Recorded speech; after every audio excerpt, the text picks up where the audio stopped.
नमस्कार मित्रांनो, आज आपण या व्हिडिओमध्ये एका पक्ष्याविषयी माहिती बघणार आहोत.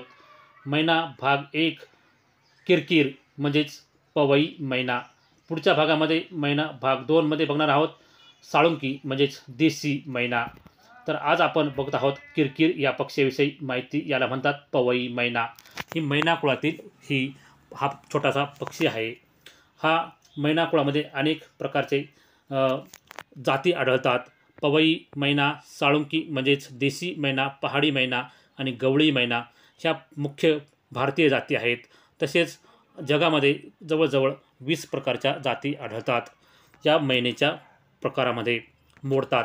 तर ही पवई मैना ह्या ठिकाणी आपलं खाद्य शोधण्यासाठी अशा हिरवळीवर राहणं फिरणं जास्त पसंत करते आणि आपल्या खाद्यामध्ये आळ्या, शेणातील आळ्या, गवताच्या बिया, धान्याच्या बिया, तसे पतंग, मेलेले कीटक म्हणजे हे मिक्स भक्ष्य हा पक्षी आपल्याला नेहमी हिरवळीवर फिरताना आणि आपले अन्न भक्षण करताना आढळत असतो. तर ह्या पक्ष्याला मी ह्या ठिकाणी सकाळी सकाळी ह्या मैदानावर चित्र टिपण्यात मला यश आलेले आहेत.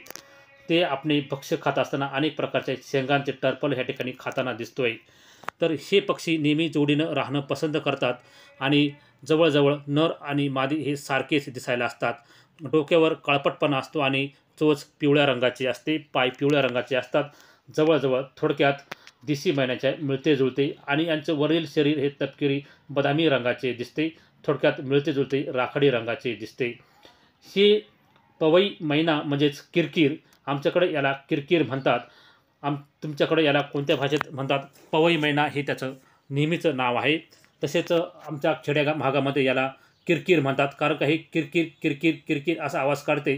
कुठल्याही प्रकारचा साप वगैरे दिसला तर ते धोक्याचा इशारा म्हणून किरकिर किरकिर आवाज काढतात आणि प्रसंगावधान हे वेगवेगळ्या प्रकारचे आवाज काढत असतात. आपल्या जोडदाराला बोलवण्यासाठी, सावध करण्यासाठी वेगवेगळे आवाज काढण्यामध्ये हे पक्षी माहिर असतात. जास्तीत जास्त दोघेजण आणि चौघेजण हे फिरत असतात. जशी देशी मैना जास्त करून घोळक्याने आणि टोळक्याने जास्त दिसते, परंतु हे पवई मैना जी आहे, किरकिर जी आहे, ती थोडक्यात दोघे आणि चौघेच आपल्याला फिरताना पाहावयास मिळतात.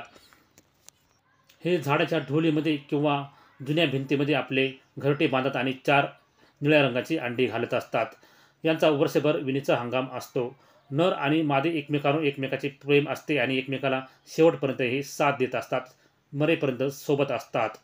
हे पक्षी अतिशय दिसायला सुंदर असतात. कधीकधी आयत्या घरट्यामध्ये सुद्धा हे अंडी घालतात आणि आपल्या वेगवेगळ्या पद्धतीने राहण्याचा आनंद लुटतात. तर मित्रांनो, ही होती किरकिरीविषयी माहिती. किरकिर या पक्ष्याविषयी म्हणजेच पवई मैना या पक्ष्याविषयी माहिती. पुढील भागामध्ये आपण पाहणार आहोत साळुंकी म्हणजेच देशी मैनेविषयी माहिती.